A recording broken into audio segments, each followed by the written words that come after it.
empty because of this man, Pol Pot.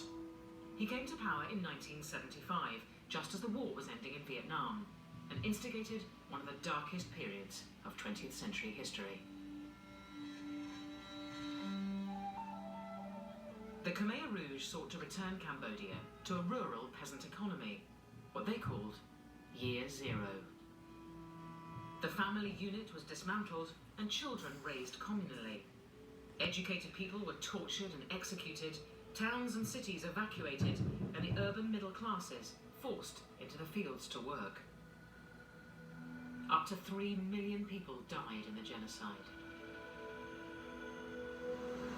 Before he came to power, Pol Pot was a school teacher, so it seems grimly ironic that he chose a school to be his main detention centre. It was here, S21, that thousands upon thousands of people were brutally tortured and murdered.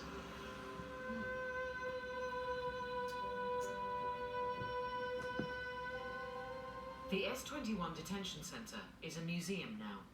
Only 12 people survived incarceration here, and of those, only 2 are alive today. Hello, Mr. Good to see you. My name is Sue. Thank you for meeting with me. Would you be able to take me over? Chun May was working as a mechanic when the Khmer Rouge came and brought him to this dreadful place. Dương ắt đăng thế và dương ắt đăng thì ắt đăng thì dương thư ấy khóc khi chạm má dương ắt đăng được rồi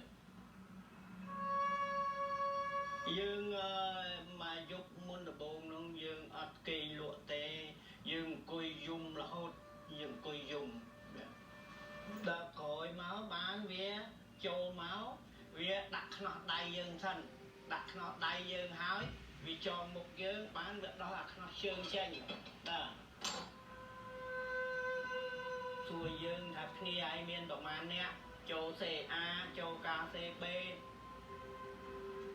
ai dương dương thang chung Oscol CA KCB nâng tê chung Oscol tê và bây là đây dương thang Oscol nó biết chuyên quật bay không phúng bắt con này và ai việc bay ông pi tầm đó ngày pin đó dục nó ngạc non dương ham pu chân tới dương đi ngay chạy ọt ba này đi ban được yên nơi mà chùm hiền nâng dương phá ca ọt ca đêm hồi này mơ ọt khơi cái chia đạp ọt lư đi của dân lư tưng từ tất chỗ chẳng mà rồi máu má việc đọ và chọ chưa dương hay đã xe lớn châu ruân cái chia nhật sách chấn bức chấn dương sờ lọc và ọt đăng luôn như dương sờ lọc mà đây là.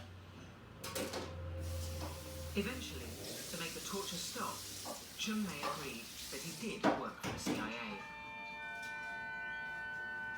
Của tất cả na xua chùm lôi chóp, bây giờ tớ sầm lập chào xua chùm lôi chóp nữa, bây giờ tớ sầm lập nó bằng chân ai vậy?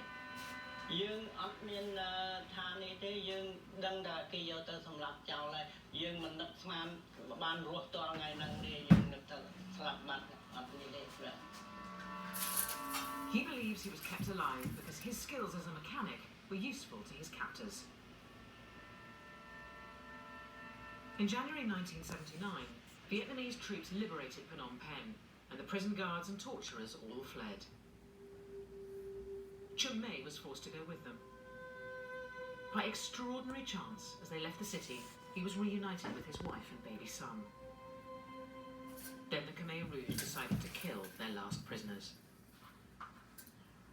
ដោយសារគ្រួសារខ្ញុំមានស្រែកឲ្យខ្ញុំរត់គេថាបាភិបរត់គេសម្លាប់ខ្ញុំហើយកូនខ្ញុំពេលដែលខ្ញុំរត់ទៅគេសម្លាប់គ្រួសារខ្ញុំបាញ់គ្រួសារខ្ញុំចោលហើយខ្ញុំរត់ចោលប្រពន្ធខ្ញុំរត់ចោលកូនខ្ញុំអាកូនទូចហ្នឹងវានៅតែយំពេលម៉ោង 2:10 យប់ហឹកវានៅតែយំហើយខ្ញុំរត់អត់បាយ6ថ្ងៃ6យប់អត់មានបាយមានតែពេលនៅក្នុងព្រៃទេហើយយើងបូតតាស្លឹកថ្នាំស្អីស្លឹកថ្នាំជុំ His baby was also shot dead. ដូចខ្ញុំជំរាបខាងដើមអញ្ចឹងថាខ្ញុំអាយុ83ហើយខ្ញុំអត់នៅរស់បានប្រហែលទេ In 2009, Chun Mei gave evidence to a war crimes tribunal and finally saw some of his torturers brought to justice. Now he spends each and every day at the prison, telling his story to anyone who will listen. It's hard to believe, but Chun Mei was one of the lucky ones. Once their false confessions had been extracted, most people were brought here to an old Chinese cemetery outside the city.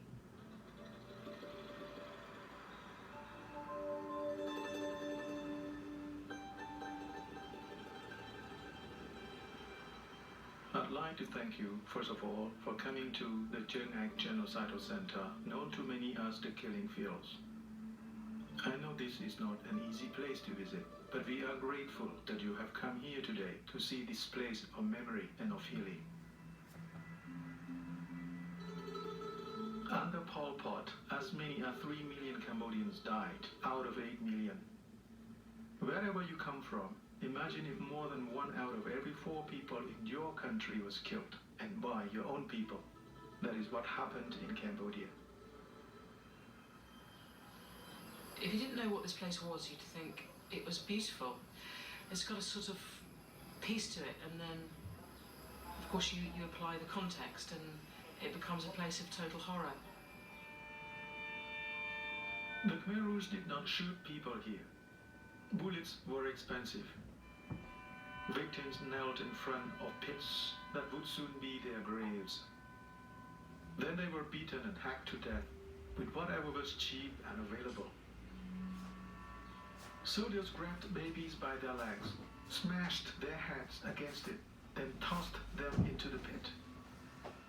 A generator provided power for the lights that illuminated the executions and for a loudspeaker system that blared revolutionary songs in the daytime.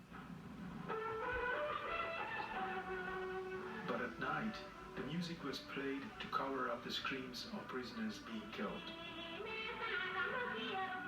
The music blended with the noise of a diesel generator to create a true nightmare of sound.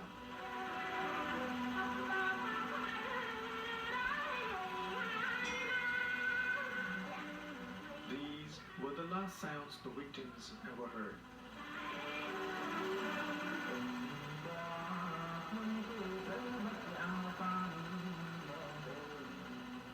This senseless, random brutality.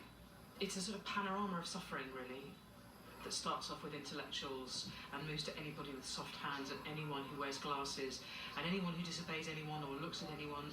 It boils down to, if you look at me in a strange way, I'll kill you. And the arbitrary, terrifying nature of it. There's no ideology on the planet that can justify any of this. There's no post-rationalisation can cover it. It's pure horror, and that's been made very clear today.